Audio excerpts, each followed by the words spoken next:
Oh, mamma dear, please come. My dolly must be drowned. When I put her on the creek, she sunk without a sound.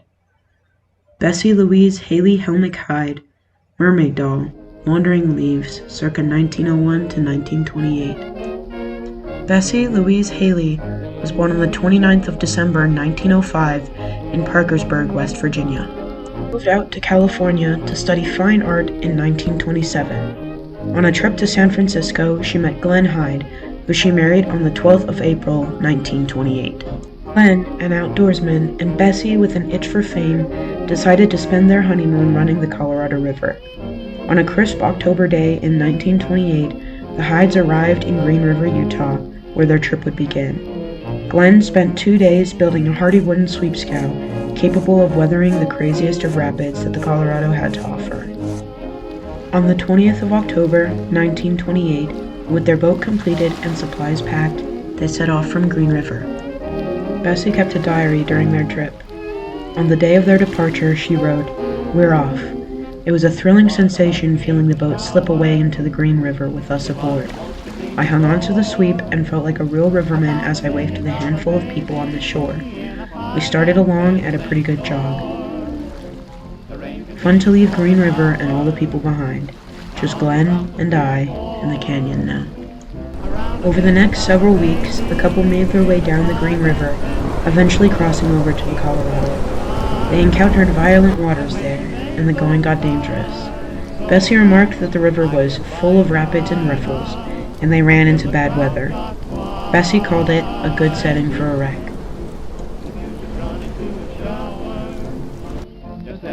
Along the way, Bessie wrote about fantastic things that she got to see and experience.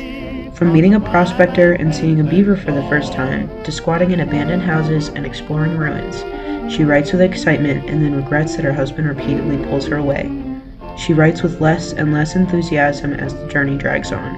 Glen, on the other hand, is having a grand time. He writes to his father on the 8th of November, "We had a fine trip so far and are enjoying it immensely. It was great sport. They tell us we are over all the worst water." They entered the Grand Canyon by way of the Little Colorado River on the 12th of November. Glen writes that the Grand Canyon is sort of disappointing after what we have seen. It is no grander than any other canyon we have come through.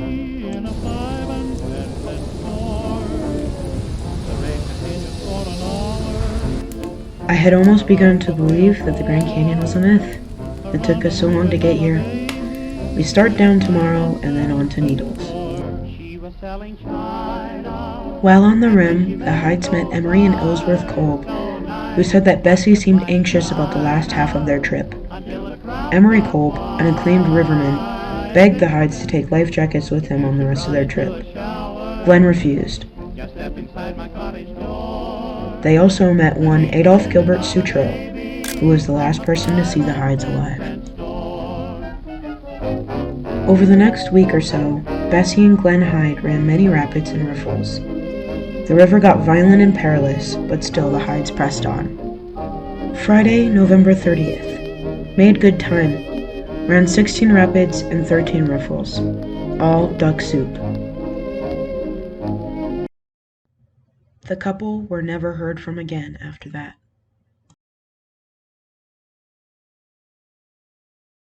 The Hydes were meant to arrive in Needles, California on the 9th of December, 1928. When they didn't, Roland Hyde, Glen's father, launched a search by air and water. On December 19th, 10 days after the Hydes were meant to arrive in Needles, the scow that Glen had built was located floating peacefully on the water, abandoned. All of their supplies were packed neatly away, undisturbed and in good condition. Glen's sister, Jean, writes, "Fate, it seems, decided to bring an end to the adventuresome trip of the plucky couple.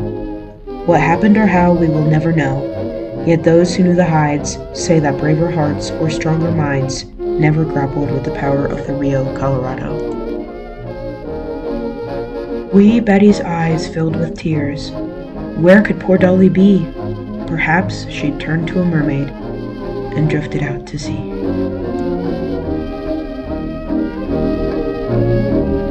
Many happy returns of the day, a new 5-minute hit of the week with almost twice the playing time of the average record. At your news dealers next Thursday.